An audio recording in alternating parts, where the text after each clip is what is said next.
Selamat pagi Bapak Ibu guru dan teman-teman.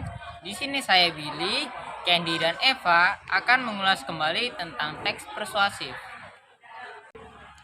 Yang pertama, teks persuasif adalah teks yang menyampaikan ajakan kepada para pembaca. Yang kedua, adapun isi dari teks persuasi, yaitu argumentasi, fakta, dan ajakan. Yang ketiga, ada dua cara dalam penyampaiannya. Ajakan dalam teks persuasi berupa tersurat dan tersirat. Tersurat yaitu dinyatakan secara langsung dan tersurat tersembunyi di balik pernyataan. Contoh teks tersurat harus, sebaiknya, jangan, dan sebagainya. Selanjutnya, adapun struktur teks persuasi. Yang pertama yaitu pengenalan isu, berupa pengantar atau penyampaian tentang masalah yang menjadi dasar tulisan atau pembicaraan. Yang kedua, rangkaian argumen, berisi sejumlah pendapat penulis atau pembicara terkait isu yang dikemukakan pada bagian sebelumnya. Sejumlah fakta memperkuat argumennya.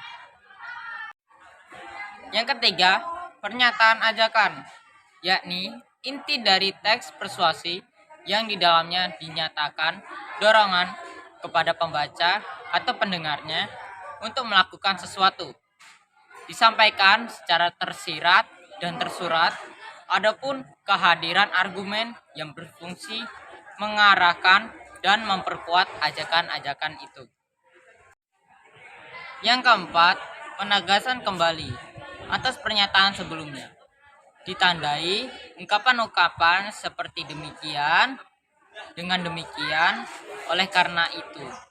Di sini nama saya Candy Alfilin. Saya akan melanjutkan ringkasan dari penjelasan dari teman saya tadi.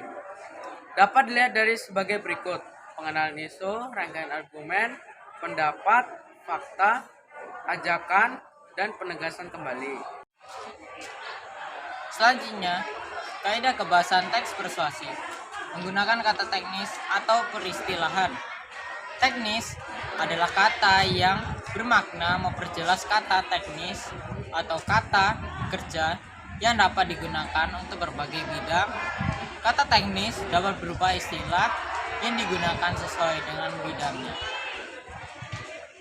Dari kata teknis, contohnya kata teknis di bidang lingkungan ada abrasi, erosi, sengkedan, dan reklamasi. Contoh kata teknis di bidang kependudukan ada organisasi, transmigrasi, sensus, dan lain-lain. Yang ketiga, ada contoh kata teknis di bidang pertanian. Contohnya irigasi, insektisida, hidroponik, dan lain-lain. Yang keempat, contoh kata teknis di bidang kesehatan ada vaksin, imunisasi, amputasi, dan opname. Selanjutnya, kata penghubung sebab atau yang bisa disebut kausalitas. Contoh kata penghubung sebab akibat adalah sebab, karena, oleh karena itu, dengan demikian, maka dari itu, sebab akibatnya, dan lain-lain. Selanjutnya, kata kerja mental adalah kata kerja yang mengekspresikan sikap atau respon seseorang terhadap suatu tindakan. Contohnya kata kerja mental yakni berpikir, pendapat, menyimpulkan, menanggapi, merasa, menulis, mendengar, sedih, dan lain-lain. Selanjutnya, penggunaan kata penunjukan untuk menguatkan tentang argumen. Penulis biasanya menuliskan rujukan tentang suatu bukti yang berupa berita.